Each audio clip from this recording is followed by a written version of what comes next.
Corpus Christi, Texas. Hey, B. Hey, what you doing, man? Oh, not much. Just forgot about something on this 480 here that I'm using to take these heterodynes out. It has two beat cancels, and if one don't take them out, if beat cancel two don't take them out, one will. I want a 480. What? I want a 480. I don't blame you. They're good radios. Hey, I went over today and picked up that tower, those 5 pieces, and went down to International Electronics, and I bought a top piece. No kidding. Yeah, so I've got a total of about 58 foot of tower. Damn. You must be doing it good, bud. Yeah, I'm gonna, if the weather's nice tomorrow, I'll go ahead and do it tomorrow. Take the old one down, but I don't yet know how I'm gonna.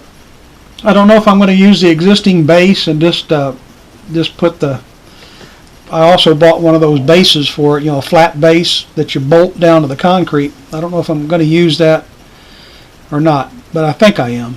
But anyway, when I get the other one down, I'll be able to see a lot better.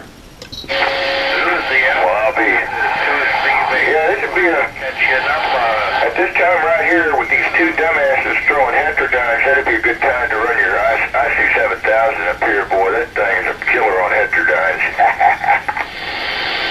Oh, I mean, it tunes it out, huh? Oh yeah, a lot of that stuff on the IC7000 is IF based, so not only will it null it out,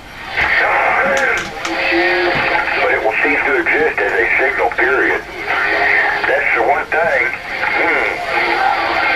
about this 480, everything in it, I don't think any of the DSP in it is IF based. It's all audio based. And it will do pretty good, but if you get a heterodyne that's real strong on you, that, once you null it out, but it's still kind of, mute the signals out, it's because it's not IF based. Now your 7000 treats that differently. You got, I think you have what Kenwood calls the decancel, and you have an IF-based notch filter too in that radio. So it'll kill all that shit. I mean, all of it, it'll just come wipe it out of your receive. It won't compromise signals or anything. Oh, okay. There's somebody killing a cat, I think. I know, I heard it. Well, here, I'll put this on. There, that should have taken some heterodynes out of your radio. Oh yeah, it's going now. Is that too ugly? Oh yeah, this shit is trying to have Tug 8 down. I guess not. Yeah, that's him. Hey, Mr. Ugly!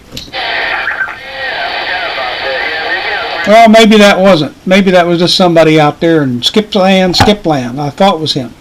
yeah, you got your QRM eliminator on now. I got mine on. Oh, wait a minute. I sure as hell don't have mine on.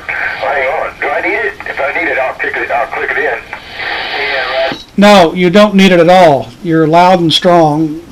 When you talk, everybody else disappears. I got my QRM eliminator on standby. No, you don't need it. Ain't no sense in burning electricity if you don't need it, because it's definitely. Well, in fact, what I'm doing, I've got my little GoPro camera set up at the face of the radio, and I'm recording it. So what I'll do is later on today, I'll post it on YouTube, and then you can go to YouTube and watch it and hear how loud you sound. There you go. I like that idea. Hell yeah. I like that idea. Yeah, you can hear the background, and then when you talk, you can hear them just disappear. Yeah, but some of the, and old, what's his name, W8XLR, old Phil in Ohio will hear that there are people that can take care of his dumb ass.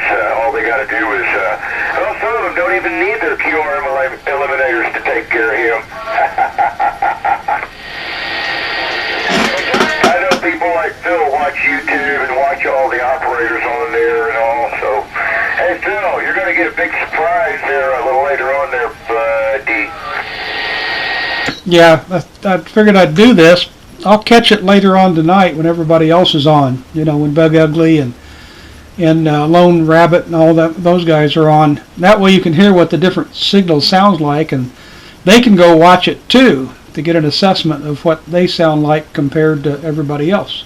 Yep, that's right. Yeah, that's a ham. I didn't realize, you know, the almost constant heterodynes you hear on here. Well, those are done by by a ham. A ham in Ohio. His name is Phil, W8XLR, and there are people in his area that live nearby him, and they have confirmed that that's who it is. And this guy also, I have to tell you, this is so funny.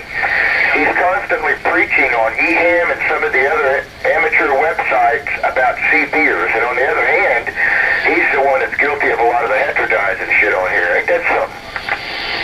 Yeah, I guess. You know, I don't know about heterodynes. On sideband, you don't really hear it.